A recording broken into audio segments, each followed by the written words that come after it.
I'm Logan Webb, and you're listening to TortureCast. You're listening to a podcast by and for fans of the three-time world champion, San Francisco Giants.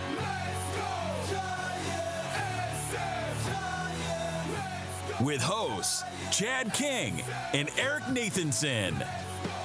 This is TortureCast.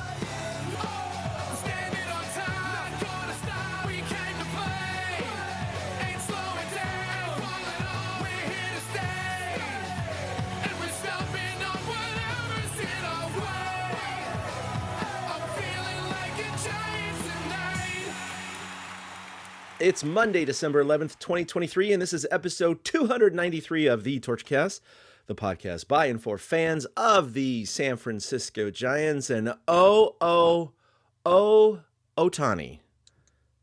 No, he didn't join the podcast. I wish he could. That'd be kind of cool, even if he had an interpreter. No, I'm joined by Eric Nathanson, and, we were going to record on Friday.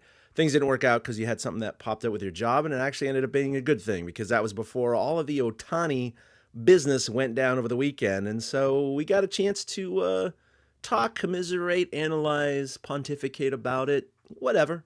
But how you doing?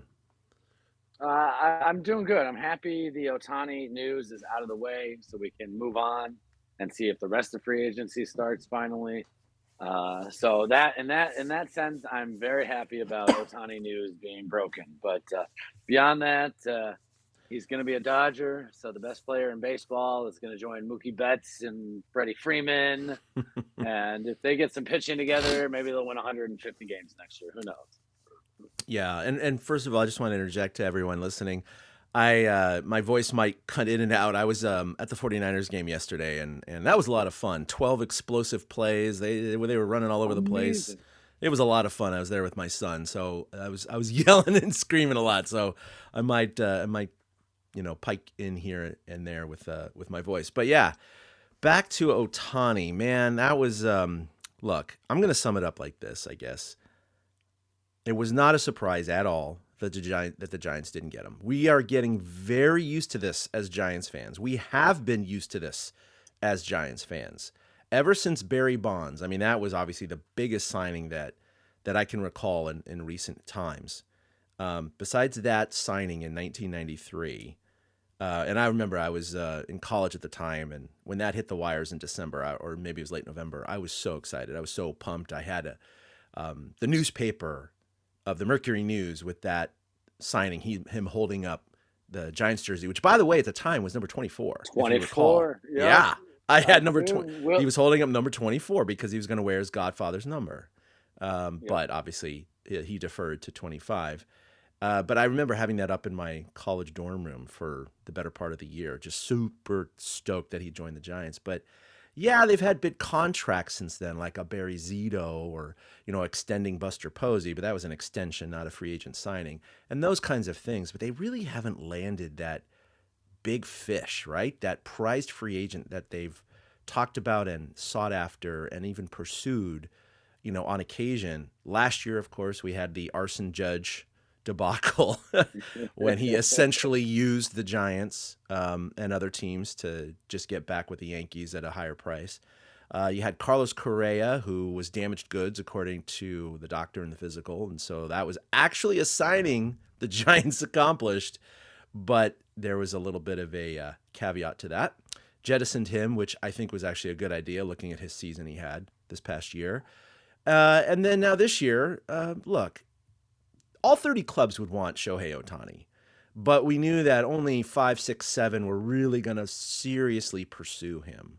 And as it turns out at the end, the Giants were one of the 5 teams. And the way the writers are writing this right now and summarizing it is that the Cubs and the Giants were kind of like 4th and 5th place in this. They were like the semifinalists. They were not in the final 3. And the final 3 came down to the Dodgers, Toronto, and Anaheim, surprisingly, apparently was still in it at the end. He was considering it. But it was those 3 he was really trying to choose between.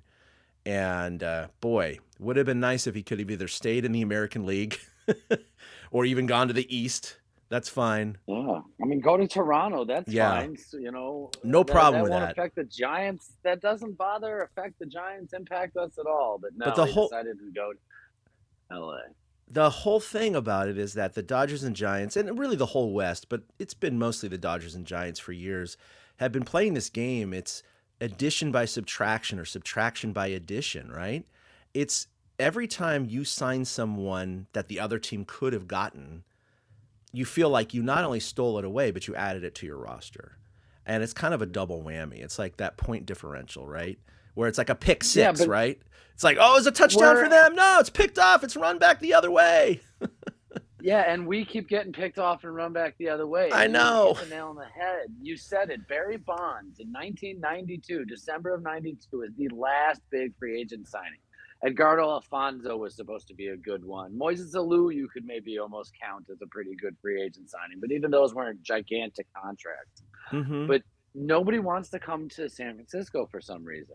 It's hard to, I've been watching the discourse on Twitter and all that, since this has happened. And, salty.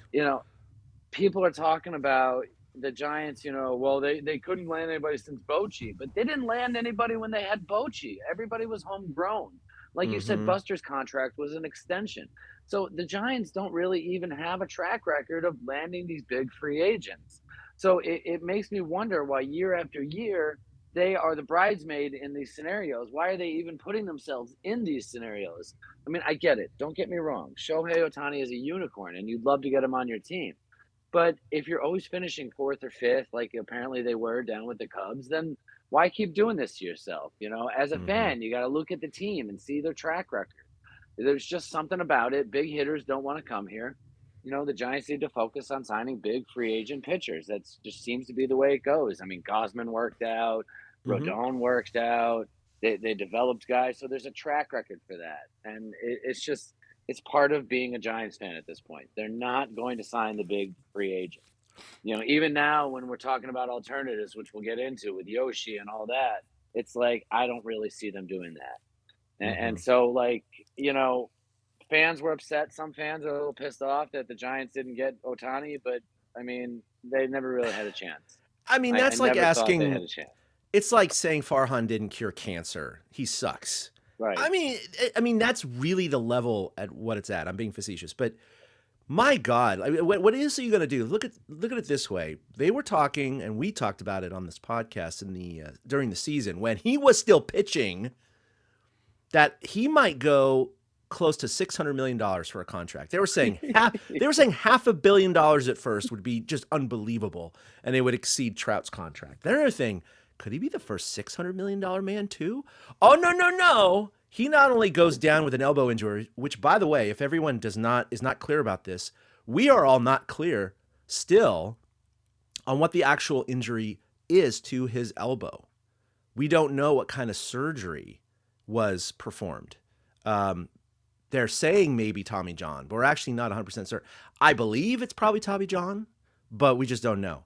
Regardless, he's taken next year off from pitching. We know that before he gets back into pitching next year. The reality is, Eric, he is not guaranteed to pitch again. And even if he does, he may not be the same. And so to me, this whole thing is so crazy because we were talking about him being a $500 million guy, a $600 million guy when he was still had an intact elbow. Now that we know he's going to be out at least 1 year from pitching, and that's questionable, not only the Dodgers say 500, 600, hold my beer, bitches, 700 million. I look at that and I go, okay, first of all, anyone putting blame on Farhan for not getting him, sorry, that's not it. Especially since not only as a Giants fan, I would never have wanted the club to spend 700 million on one player who has questionable return possibilities for pitching. We just don't know. See, we just don't know. But I disagree there, but I'll come back to that. Okay, no, that's fine. That's fine. It's just we just don't know. But number two, Shohei, really, it comes down to we don't know what the Giants' offer was, and we may never know. We just don't know right now. But let's say they offered 650 million, or maybe even offered 700 million. I think since the Giants were kind of on the outside, regardless of our allegiances, if you had Team A and Team B, and they offered you similar cash. But one has won the NL West 10 out of 12 years, and the other one is kind of floundering and not really certain about its future, doesn't have any superstars, has a revolving roster, and all along, all you've wanted to do is win a championship. Gee, I wonder where you're going to go, right? Right. And I think that's it. Like, you can't, yes, you can blame some of that on Farhan because of the longevity of him being here. He hasn't built a winner. So yes, there's that part of the blame. If he had built a winner by now, maybe Shohei would have wanted to come to San Francisco. We don't know that. That's water under the bridge. We'll never know. But the reality is right now, it's not Farhan's fault. He could not sign this guy. I mean, 29 other clubs could not sign this guy. So, for everyone getting pissed at him, be pissed at him for not building a good roster, but you can't blame him for not getting Shohei. That's just, he's a unicorn. He's a Babe Ruth. He's, it is what it is. But yeah, he is at a position that no other player has been in. And you're right, No. $700 million is a bonkers number. But you got to, I really think the team's going to make it back. You've got notes here, and I've seen it too, about how much money is going to come back in revenue and advertising. I mean, just the Japanese billboards that are now going to be in Dodger Stadium, those could have been in Oracle Park. They could have been making that extra $20, $30, $40 million off of it. So I feel like that offsets it, including the fact that they kick it down the road. It's ridiculous. So 700, the biggest, Mike Trout was $426 million on a 12-year extension. That was the prior largest contract. The prior largest free agent contract was only $360 by Aaron Judge last year. Yep. And then bam. And this Aaron is almost double Aaron Judge. Right. It wasn't even real free agent. He stayed with the same freaking team. That's what's amazing about this. And every factor you mentioned earlier, the team that's won, all that stuff, which team A or B would you choose? And if you're going to pay the same friggin' taxes on this ginormous amount of money, why would you choose team B over choose team A? Go with team A. You go with the proven track record. You go with the fact that Mookie Betts and Freddie Freeman are there. You have the 3 of the top 5 WAR position players from last season are now going to be on the same team. Only 3 times in history have three players in the top 5 in WAR been on the same team in a season. And chances are it'll happen 4 or 5 times now with these kind of guys together. I mean, it's a no-brainer decision. Farhan didn't stand a chance. You could have brought Willie Mays in there to sit with Shohei for 4 days, and he still would have chosen the Dodgers. And I don't blame him for it whatsoever. It's LA. It's a huge market. You're going to be marketed huge. All the money's coming in from everywhere. It just makes all the sense in the world. Now, is it good for baseball? I don't know if it makes a big difference. I mean, we talk about the Giants and the Dodgers just head-to-head. It's not going to change how many times the Dodgers beat the Giants every year. No. The Giants went 6-7 against the Dodgers last year. They went 4-15 against them the year before. So what? Now they go 5-8. Now they still go 4-15. You know what I mean? Like, it's not going to be an appreciable difference between what the Dodgers were and what they are. They're going to still be a 100-win ball club, winning the division year after year. It's just changes postseason stuff. That's all it really does, because there's no way the Dodgers won't be there, and there's no way they won't be better than the Giants at this point. So if you're him, you have to go there. That's what you want to do. No, I agree with you there. I don't think it ultimately will have too much of an effect on where the Giants place in the regular season, nor their record, because, one player in 13 games now with the balanced schedule, it's like, okay, anything can happen, right, in those 13 games, like you just said. So I'm not too worried about that. It is a concern of the postseason. Obviously, that's why the Dodgers wanted him. They're sick and tired of getting bounced in the first or second round. Now, granted, they could add the 27 Yankees managed by Dave Roberts, and maybe they would still fail every postseason. I don't know, because he still seems to make really moronic decisions throughout the postseason. It happens with this dude. He also spoke during the winter meetings when they were supposed to be all secret and private and not release any information per Shohei. He wanted everything to be quiet. And he's like, yeah, we met with him last week. Yeah, he took a tour of the stadium. Yeah, he did this.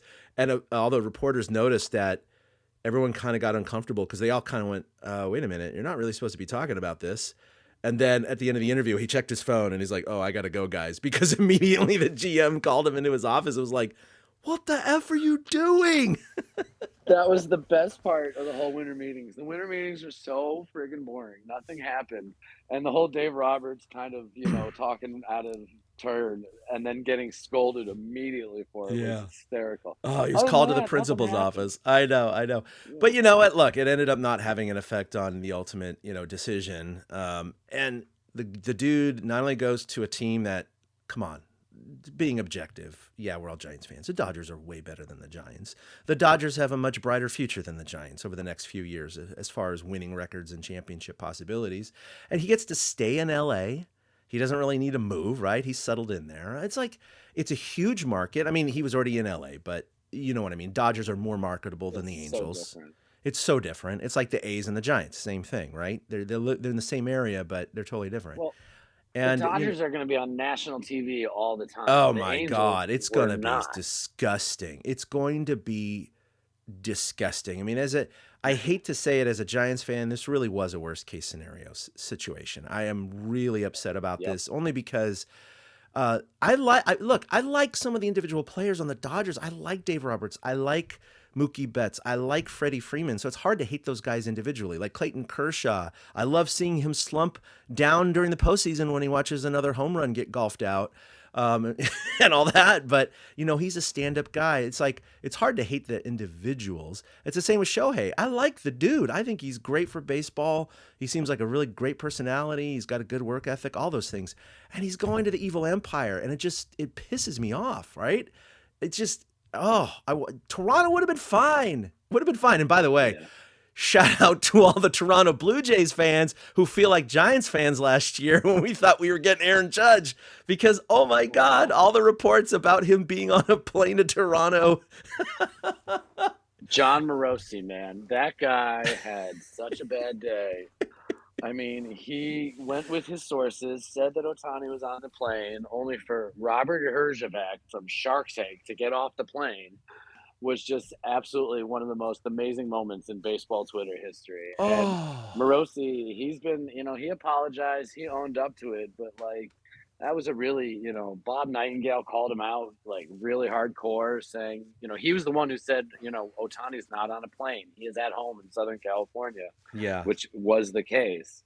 And Morosi just left with so much egg on his face after this. It was very stunning. It was very much the Arson Judge moment of this offseason. And that was John Haywood last year, right? For the Arson Judge? John Heyman. Yeah, last year was John sorry, Heyman. Not Haywood. Heyman. So yeah.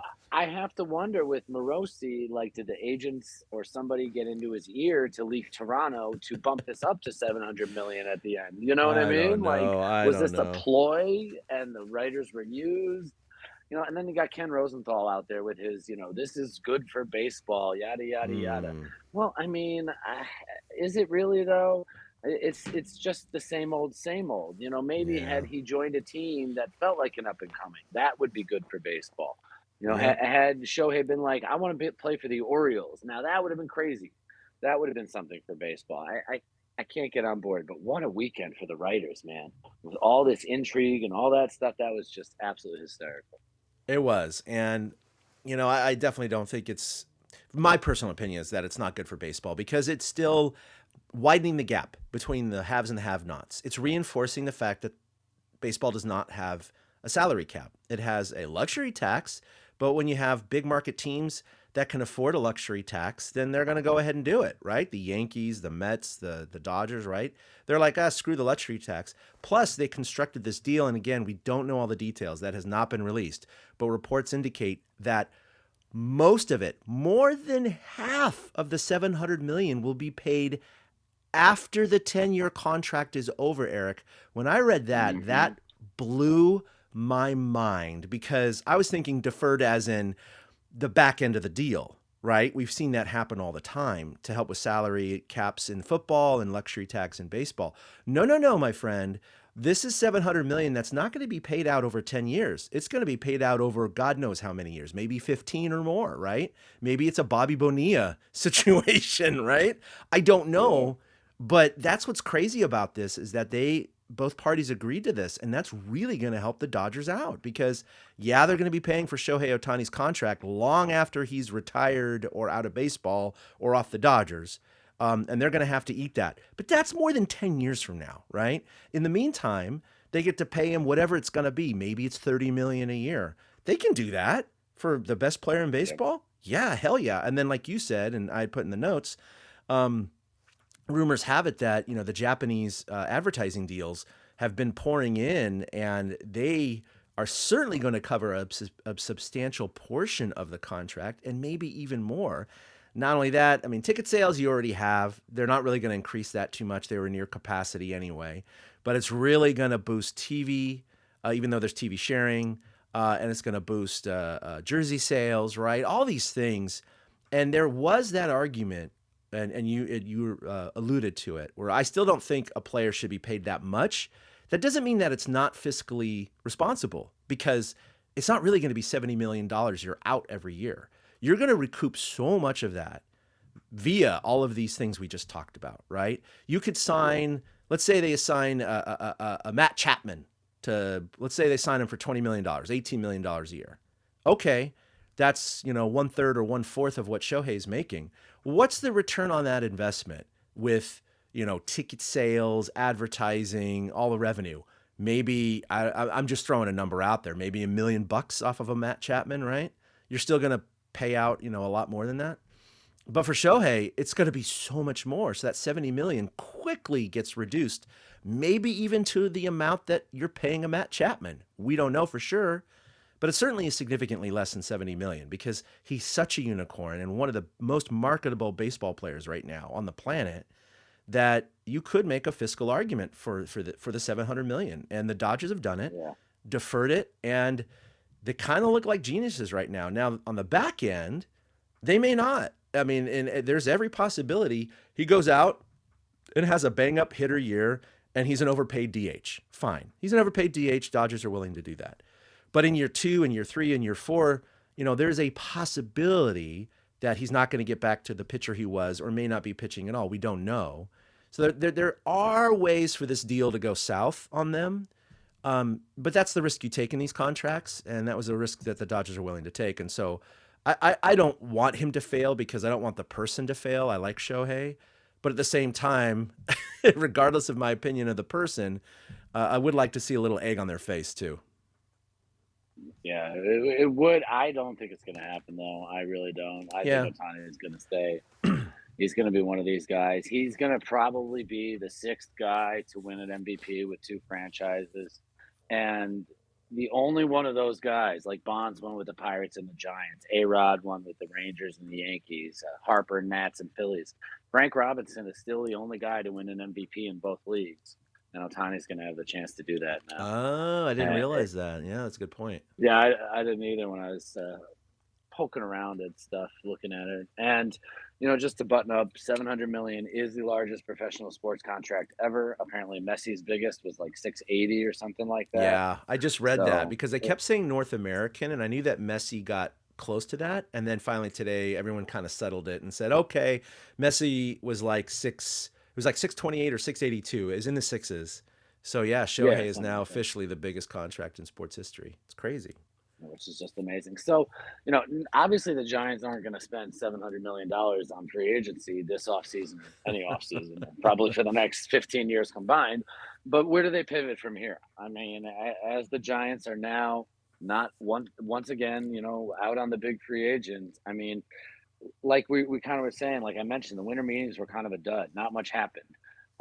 Everybody was kind of waiting for this Ohtani thing to settle the playing field. So are we going to start seeing some action? Are the Giants going to start doing some stuff? And is it like signing a Chapman, or is it maybe trading Yastrzemski or Slater? I mean, what do they do to start getting moving? Yeah. Well, in that news, they of course just signed each of those 2 guys you just mentioned, Yaz and Slater, to 1-year deals to avoid arbitration. They got 4 other arbitration-eligible players: J.D. Davis, Tyro Estrada, Tyler Rogers, and Lamont Wade Jr. So they got to wait to see how that's going to develop, but they may go to arbitration. And, that's fine. Yaz was a $7.9 million contract, and Slater was a $4 million. And look, there's nothing wrong with J.D. Davis. He was kind of up and down. Tyro, of course, was excellent with the Giants. I'm assuming they'll pay him. Tyler Rogers, same thing, submariner with, he gave up a couple home runs here and there, but for the most part, he was nails. And then Lamont Wade, injury history, injury prone, but when he's healthy, his on base percentage is really valuable because he gets on base all the time, for the Yeah, but Giants. his But value again, is really high right now. yeah, Great it trade is. candidate. He's a great trade candidate because he was healthy this past year. He showed a lot of that promise I just talked about, and he could be a good trade, candidate. But I mean, look, Giants fans are tired of this. They don't want to hear about signing these guys. It's like, it's not that we don't want them, but they're kind of like, I'm assuming they're on the team. That doesn't excite me. Give me someone that we could get excited about, someone that's going to put butts in the seats. Now that they've struck out on Shohei, and apparently wasn't really even close to it at the end, they got to pivot. And, obviously there's the Japanese pitcher, Yamamoto, and there are reports now that because of the deferred contract, the Dodgers are still in play for him. And that's just going to piss me off, Eric, if that happens. Yeah. He joins his countrymen, right, in LA. I mean, that's just going to piss me off. But, the Giants definitely need another starter. That's what I was going to say. It helps shore up LA's pitching, which is a need for them, too. It's like kind Yeah. of a double whammy on that one. Yeah, and so, who knows when that's going to happen. But the Giants, I'd say their biggest needs right now, and let me know if you agree or you think there's additional help. I mean, they could use help across the board, but I'm kind of floating to the top. The top three are starting pitcher, a shortstop, and probably a center outfielder.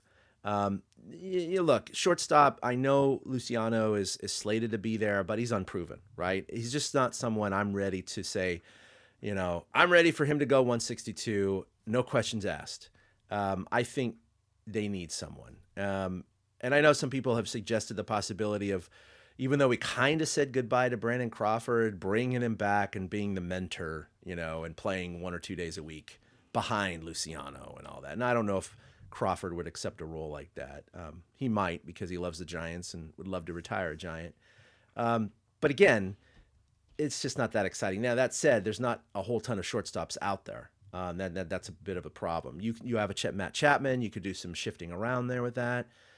For your outfielder, of course, you have a Cody Bellinger out there who had comeback player of the year with the Cubs, and he had a 5-point-something WAR last year. Again, inconsistency in his track record, so that gives me a little pause for concern that he could just turn into, how he was with the Dodgers in the last couple of years after he was NL MVP. I don't know. It's just, when you look at the field, Eric, there's just nothing that is exciting. Now, I granted, if they got, let's say they went out and they had their pick of the litter and they used a Shohei contract amount, and they said they had a cart and they could pluck whatever players they want. They don't have to choose them. They just can choose them. They go, okay, we want a Cody Bellinger, we want a Chapman, we want a Yamamoto, we want a Blake Snell. Okay, how's that, Giants fans? I mean, I'd look at that and go, that's pretty damn good. That's pretty damn good. I like that haul. I like that shopping trip you just made, Giants. That's going to help the team tremendously. That'll add probably, 8 to 10 wins next year. That said, that's not going to happen. They're not going to get all those guys. So where are they going to go? Well, I see what you mean on a shortstop. I think Rhys Hoskins is a great possibility coming off of torn ACL. He's a kind of guy that needs to prove it, and we've seen guys come to the Giants to prove it.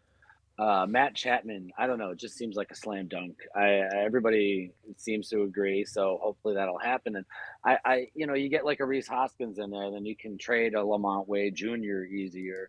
Like, that's the way they're going to have to get their haul. What you just mentioned is such a dream scenario, but like you said, we don't get those kind of off seasons as Giants fans. No. Last year we were told by management, or ownership, I should say, oh, well, you'll see that all these moves we made are the right ones. And they signed everybody so quickly after things fell through with Correa. And that's not how it turned out at all, Greg Johnson. But, or maybe it was Larry. Larry Bear said that. Larry Bear.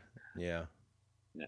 Larry said that. But, I mean, that's, they have to do the tinkering moves. That's the way he's got to go about this. I don't think shortstops is bad. If you do, like, give my scenario, say Hoskins can play first, Chapman's at third, you got Tyro at second. It gives a guy like Luciano some room to grow.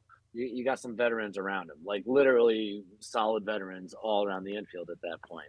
And then, like I'd love to see the outfield shifted and changed up a little bit.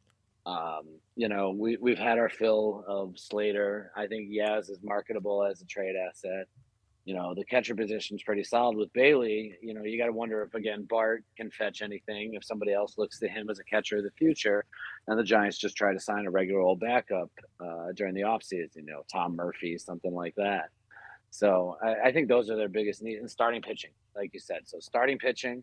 And I agree, though. Middle infield help wouldn't be bad, though. Tyro can shift to short, but it wouldn't be bad if Luciano doesn't work out. So you need to have somebody versatile to move around the infield. So they could put together a competitive ball club with littler moves like that. But, Yeah. I mean, it'd be great to get Yamamoto at the top of that rotation with Webb and even Cobb. I mean, he's another sinker baller type. It'd be ground balls, ground balls, ground balls. If the Giants have better infield defense, that'll make a world of difference next year. But if they don't sign Yamamoto, then it's not as huge of a thing. But it'd be especially such a coup. Especially Cobb's not going to be available for the beginning of the season, right? So, I mean, Right. he's probably not coming online until May or June. And so, that's a little bit of an impact too. He's not going to have that spring training kind of thing. Yeah, you look at the available shortstop, there just isn't a big market out there for them right now. There's not many of them out there. But for all the free agents that we just mentioned, I'm looking at the list of available free agents right now, and it's just, I mean, there's a long list, but you look at the names and you're like, that's just not a major upgrade or an upgrade at all to their counterpart on the Giants, and that's the problem. Yeah, Whit Merrifield has been kicked around, and first of all, I can't believe Whit Merrifield is 35 years old. I remember when that guy was a kid who just broken in, but God, is he where that does he old? really Really? fit? Wow, that's crazy. Yeah, Wow, he's 35. Yeah, he that's was weird. a kid in 2014 when they played in the World Series. I think another starting pitcher candidate, and he's kind of hit or miss sometimes, but overall better than he's not, is Marcus Stroman. He's out there. That's where my eyes are.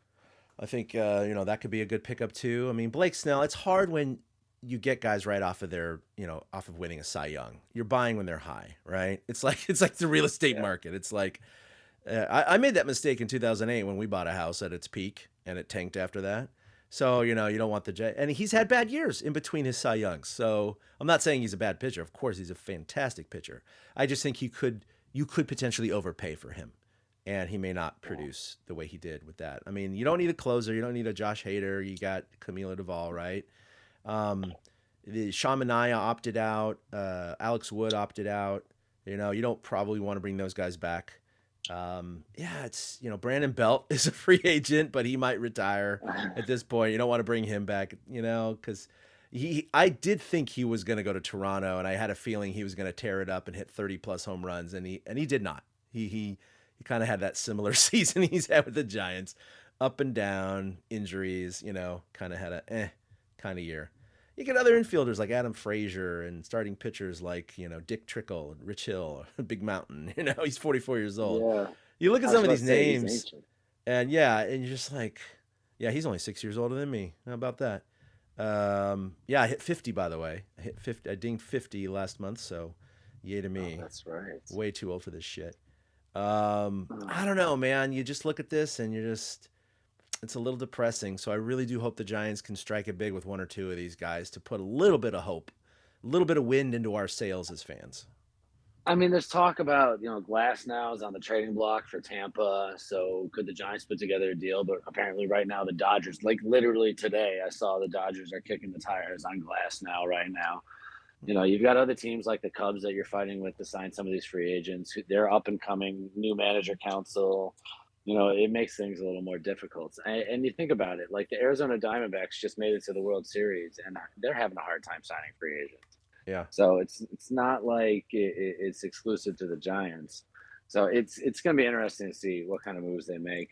I really, this is the beginning finally. I mean, we'll probably get together in a couple more weeks and be like, okay, well, finally there's been a couple signings. But, like you, I Conforto was the one that surprised me the most, just to touch on the ones that did re-sign.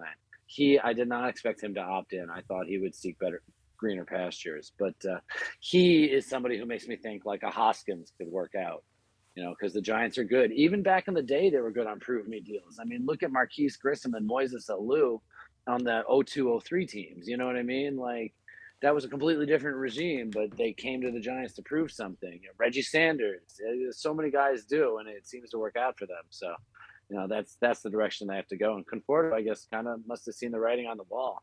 So I mean, plus he's getting paid a ton of money, like $18 million. He's the jock money. Jock's gone. He's the jock money, exactly. He's not worth that much money, but that's what he's getting. So I think he just kind of looked at it and said, yeah, this is guaranteed 18 mil. I can't guarantee myself this in the free agent market, so I'm just going to go with that. So, I mean, I'm not upset about it, Right. If I go hit 20, 25 dingers, maybe I'll get 20 mil on the market next year, and I can solidify 2 more years of a contract. So it's probably a good business decision. Yeah, for sure. But yeah, you're right. Jock's gone. I don't think they're going to bring him back. And like I said, Manai opted out, and he ended the season pretty hot. But again, he's going to go look for that money. So it is what it is. The Giants are going to have a developing hot stove here, and we're going to be there for you to talk about it. The Giants also will pick 13th in the MLB draft. Of course, this is the second year of the actual lottery, and the Giants only had a 1% chance of getting the number 1 pick, which they did not get. Surprisingly, Cleveland, who only had a 2% chance, did get the number 1 pick. And poor Oakland, who had the worst record in the majors, got number 4. And somehow Cincinnati got number 2. I think that was kind of the news that people weren't talking about, because I looked at them and they said they had a 0.09% chance of getting the number 1 pick. So the fact that they got the number 2 pick was like infinitesimally small. But they got it. So, but as we both know, Eric, I mean, just, the baseball draft is much more hit and miss. You get a lot of these top 10 guys that never even make it to the pros, unlike a basketball or football where it's a little bit more reliable that the higher draft picks, Brock Purdy accepted, make it all the way. So, they got a Patrick Bailey at number 13. So, they can do pretty well there. But when you do look back at your Lincecums and Posey and Bumgarners, they were all top 10, right? So they weren't drifting out into the teens. So, and of course, currently you have a Joey Bart, and he was number 2 pick? Yeah, number 2 pick. And that unfortunately has not been developing the way that we would have thought it may have, having that high of a pick. No. Did you see the Guardians owner or whoever was so excited he came and hugged whoever it was that pulled the envelope? It was like, calm it down, buddy. Like Chad just said, it's the MLB draft here. I know, it's like, it's for new manager Stephen Vogt. The Cleveland Guardians manager is now Stephen Vogt. That's going to be interesting. Yeah, and he was one of those guys they were talking about for the Giants, and I wouldn't have hated that, but I definitely like Bob Melvin a lot more than Stephen Vogt. There's no doubt about that. Hell yeah. I'm very excited about that. So they got the draft to look forward to. Of course, that's not till next year. They got 13th. Some of the other news we missed, I mean, we haven't even talked about it here, Eric. Our buddy, ex-manager Bruce Bochy won his 4th title. We haven't recorded since the World Series ended. So, by the way, you and I were both right. Before the championship series, we kind of reorganized our picks, and you and I picked Texas and Arizona with Texas winning. So you and I were correct. Oh, wait, sorry. No, that was Willie and I. No, I apologize. You and Willie. I'm crapping on you now. You chose Texas and Philly with Philly winning. So, okay, never mind. You were wrong. But yeah, we got Texas and Arizona with Texas winning. So yeah, he did it, man. I can't believe it. 4 titles. And look, I'm a statistician. I'm a math guy. And I believe a lot of things will work themselves out and kind of law of averages, right? Everything will return to the mean. And if you're really good, and you disprove the numbers, I just believe that's what Bruce Bochy is doing. I mean, there's something to his managerial style. There's something to the way he calls a game. There's something to the way he brings a calmness to the team. All the players talked about it. All the Rangers, that was like the most common answer. We talked about this last time, that they're like, yeah, the dude's just calm. He's the same even keel, no matter if we're in a losing streak or a winning streak. And when we almost, the last day of the season, we lost to Seattle 1-0 and lost the West by a tiebreaker, and then we had to go on the road to Tampa Bay. He's like, we can still control our own destiny, boys. Let's do this. And they did. And there's just something about that dude, and I'm so happy for him. I'm really, really happy for him. He was already a Hall of Famer, but my God, he's getting into legendary, mythical territory now. Yeah. if there's one manager that could handle the way that season ended for Texas and then win the title, it is Bruce Bochy. Yeah. You know, he being the calming. You're right. They all said the same thing. Being that calming, steady hand is just what he excels at. Pitching matchups is also what he excels at. He knows how to manage those types of baseball games.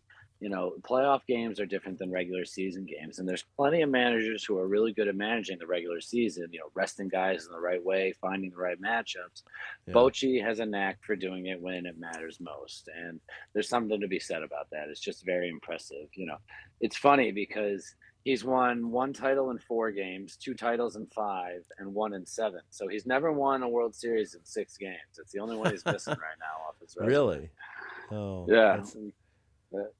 It's just so amazing. You're right. Legendary mythical status is where he's at. He's a Hall of Famer, and I guess they have to wait till he retires as a manager. And I don't know. They should just put him in now. I know, right? Put him in now. Well, I know. I think he could retire, and in 5 years he gets put in, and then he could come back and manage, and there you go. So no, I'm sure he'd be too old by then. He was on the Murph and Max show last month as well when he was cleaning out his office. It was pretty funny. It was like a 30-minute interview. They had so much time with him.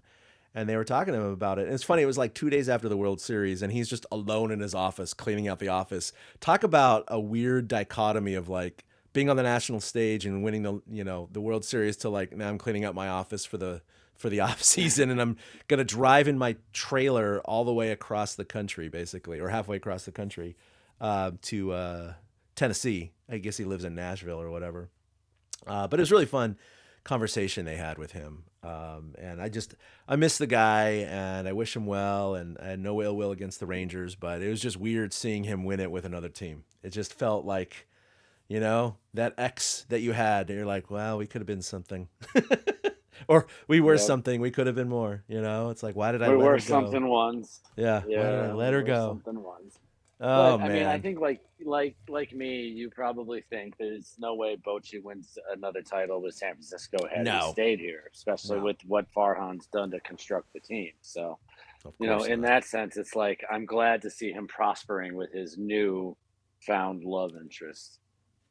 That's right. If you can't, you don't want to hold him back, let him free. That's what the Giants did to him. Right, exactly. If you love him, let him go. Yeah, let him go. That's what we had to do. So it was nice. It was also nice to have a different champion and a different World Series. We're about to enter a time where the Dodgers are going to be in our life a lot more than we want them to be. Yes. So that might have been our last chance to not have to deal with that. There's only so many seasons the Dodgers can avoid winning the World Series, right? I mean, okay, yes, exactly. I know 2020, and it's still legitimate, and it still counts. But let's be honest, a lot of baseball fans are like, is it really? So I know they want to get that monkey off their back. And again, season after season after season, they're in the playoffs every single year. They haven't missed it since, 2010 or 2011, whatever it was. They've been in for 12 straight years. So they're going to hit pay dirt again at some point. And then adding Shohei is certainly not going to hurt those chances.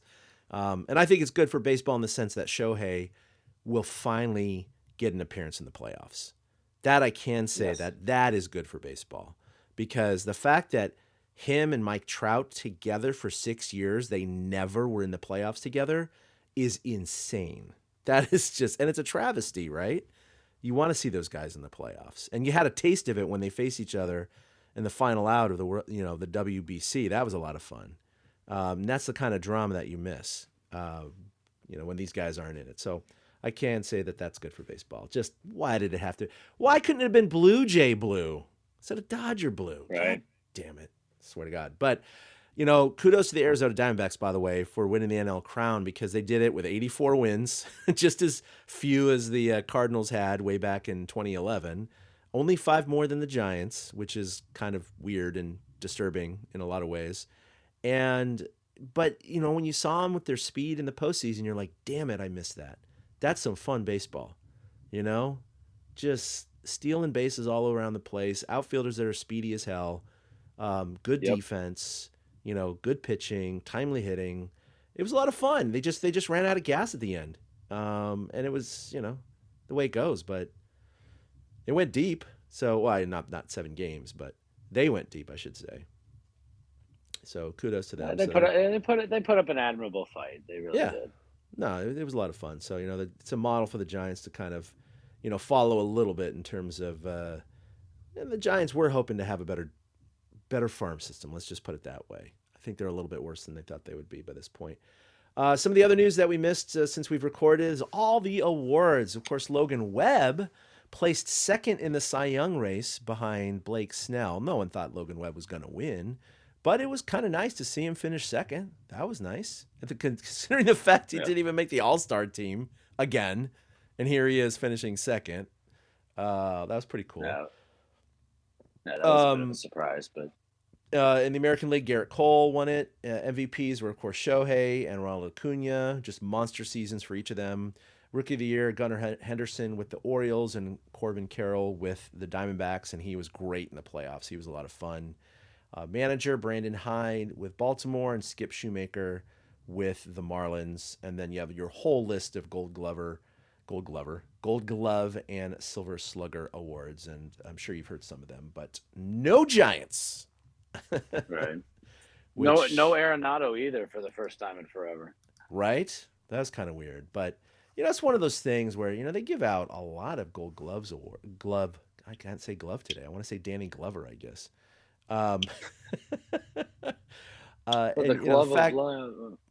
fact that your team can't even snag one of them is kind of a sign, a little bit of a symptom there. It's not good. So it is what it is. Well, they haven't been really tearing it up on the defensive side anyway. So yeah, I know. But you see other teams with multiple winners, in each of these categories. It's frustrating. By the way, our old friend Mauricio Dubon won the Gold Glove for utility slot. So that's pretty cool. Good for him. That's weird. I didn't know that. Oh, you didn't? Yeah. And by the way, when did they add the utility position as a Gold Glove award? I don't even recall when was put in. Because I know as a kid that was definitely not an award. I mean, Gold Glove, yes, but not for a utility position. That was interesting. They must have added that a few years ago. Underneath the radar for me. It's probably Ben Zobrist inspired. So yeah, something like that. So, anywho, I think we got you guys caught up. If you haven't known some of this already, Kruk and Kuip also forgot about that. We're 2 of the 10 finalists for the Ford C. Frick Hall of Fame award. Unfortunately, both of them came up short. Neither one of them got in. So it was Joe Castiglione. How do you pronounce his name? Castiglione? Castiglione, yeah. Yeah. He's been a Castiglione? long time. Castiglione, that's it. I couldn't remember. Some Italian mafia-like name. But Castiglione, hey, I'm walking here. Wait, no, that's New York. But yeah, that was whatever. We want them to go in together. We talked about that before. So hopefully they can rig it so next year that happens. But we'll see, man. All right. Well, I think that's gonna do it for episode 293. Which, by the way, right before we end, I did want to bring up one more thing just to show you how different this is. Right. Shohei just got signed for $700 million. Just to give you an example, the Giants' payroll forecast right now, including the arbitration-eligible players, if they sign all of them for their contract values, will be about $148 million. Right now, it's $134 allocated, but that's currently 12th or 13th. They're kind of like right in the middle of the pack. Philly's number 1 at $224. But here's the thing. In 2025, so much money falls off the books. They're only at $52 million allocated. And then 26 to 28, it's only $23 million allocated. And that's almost all exclusively to Logan Webb with his extension. Yep. And so you look at that, and the Giants, they have an open checkbook. They have an open freaking checkbook, Eric. They're about to have Mission Rock go online. They're going to be making money. They already are making money hand over fist, but the attendance was down precipitously. In fact, they were, one of 4 teams that lost attendance via post-COVID. It's been going up every year since COVID, and they're one of 4 teams that lost attendance since the previous year. It's a sign. I mean, the Giants fans are tired of this product. They don't want this anymore. And I know that the Giants organization knows this. They're not dumb. They have all these numbers. They know this. And so, they said they were going to spend this offseason. It's just we haven't seen it yet because, maybe they haven't had the opportunity yet because Shohei was like the dam, blocking all the other signings up. But like you said earlier, I really hope this kind of releases that pressure, and over the next few weeks, we start seeing a lot of signings. But the last few years, we've also had this weird phenomenon of some free agents not even signing till spring training starts. And I don't know if we'll see that again this year with some of these guys, but the Giants have an open checkbook. They have a lot of money, especially after this year, ready, willing, and available to be spent, and they need to do it because you That's know that's their track record though. I Under know. Farhan, that's what they've done the last few years. Like they've never had a lot of money committed to the future. That's what Farhan actually brings to the table. I remember when I hired him, researching the contracts that he gave out as the Dodgers GM, and there weren't many long-term deals in there. There weren't many. There wasn't much money on the books down the road, except for like a Kershaw at the time, and a Bellinger at the time, and a Turner at the time. So it's very similar to locking up the same types of things. But you're right. It's an open checkbook at this point. I just I don't want to end on a Debbie Downer. I just don't see them doing as much as we want them to do. And it's great that they have the open checkbook, but you're right. I mean, 148 million is all, that is on the books estimated at the moment for the Giants payroll. They can increase that by 50 million. They Yeah, absolutely can. They have the money to. So there's no reason why they shouldn't, just unless people don't want to sign. So, that's what Farhan does is he sets you up to get these big name free agents. But the question is can he adjust if they don't? yeah, yeah. No, so I mean, I'm not complaining in that sense at all. They've definitely cleaned the Right. books, and this is a remnant of the ownership kind of getting tired of the thank you contracts that they gave, Kane and Lincecum and Bumgarner and all these guys, right? Because some of those didn't look so good at the end. But you got 3 world championships, and these were those thank you contracts. And Brandon Crawford, but of course he had a near MVP season in 21, so he kind of deserved a 2-year extension there. Those things happen. But you're right. He came in, he cleared the books, but it's kind of like you're saving all this money to buy the house, and then you can't get the house, and that's what's been happening. Right. So And he's I have no fiscally reason to responsible. believe that he's gonna. Right, I have no reason to believe though he's gonna buy the house this off season again. Yeah. I have no faith whatsoever that they're gonna do anything to improve past an 81 win ball club. And I ask other listeners, I'd love feedback. Do you guys feel like I do, or are you still happy sunshine, like thinking the Giants are gonna, be able to sign and do things because of Bob Melvin and other factors, or I don't want to say I've given up, but I'm a No. very frustrated fan who doesn't think anything is going to happen. And so, are there other listeners like me out there? I kind of been wondering that, and I wanted to see it. Any listeners that made it to this point, let us know if you are also as frustrated as I am. And it's not just me who thinks, well, like I'm never going to get my hopes up because I don't want to get disappointed. I'm tired of getting disappointed. I've Yeah, had look, enough. the way I look at it is that the Giants are never going to be as good as the Dodgers in the next few years. They're just not, and that's fine because of what they've done in the past. Winning the World Series after winning the wild card in 2014. Seeing what Arizona did this past year with 84 wins. Yep. The point is, and Texas also technically being a wild card. That was the World Series between 2 wild card winners, right? You just have to get in. That's it. That's it. And you can get hot and make it all the way to the series. So for the Giants to make it to this, to the playoffs and just get in the tournament, they're not that far away. Mathematically, they were 5 games away this past year, and that was after tanking the last 2 or 3 weeks. If they'd been playing around 500, they would have been right there with Arizona or close to it, right? The Giants are 1 or 2 players away from making that 5, 6, 7 game jump.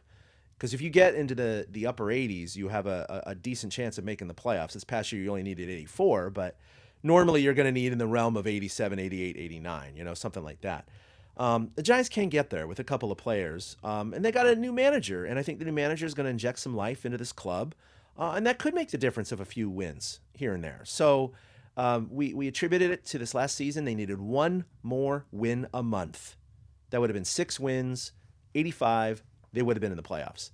That's what they're striving for, is getting that 1 to 2 more wins a month. And I think with the proper free agents and the new manager, that's absolutely within the realm of possibility. So it's not, we're not trying to be the sky is falling and they're never going to make it, but they need to make those moves at some point and not just the retreads, the 1-year contracts on the journeymen and bringing up all the young kids who that's exciting and that's neat to see, but it ain't necessarily helping your ball club. So, right. you know, If the Giants have so much depth, use that freaking depth to get major league ready players. You know, that's where I'm at. Yeah, they got the fiscal resources to do it. So hopefully things will start moving here in the next few weeks, and probably cool off right at the holidays and then pick back up again in January. So we'll be back again with 294. I'm going to anticipate it'll probably not till the new year unless something happens. If the Giants sign someone like a Chapman or a pitcher of good caliber, we'll be back. We'll talk about it, and that's definitely going to change their prospects for the upcoming season. Because like I said, you add a couple guys with WARs of 2 to 4, there you go. There's your math. You're right there in the mid to high 80s, and you got a shot. So, we'll be back to talk about it. But in the meantime, you can follow us on all the socials at TorchCast, and of course, find all of our stuff at torchcast.com. And listen wherever you find your podcasts. Eric, you got anything going on with Giants chatter lately? We did a first to third last week trying to talk about the winter meetings, but the winter meetings were such a dud. We didn't have much to talk about. So anticipate we'll probably do a couple more lives if any big signings happen.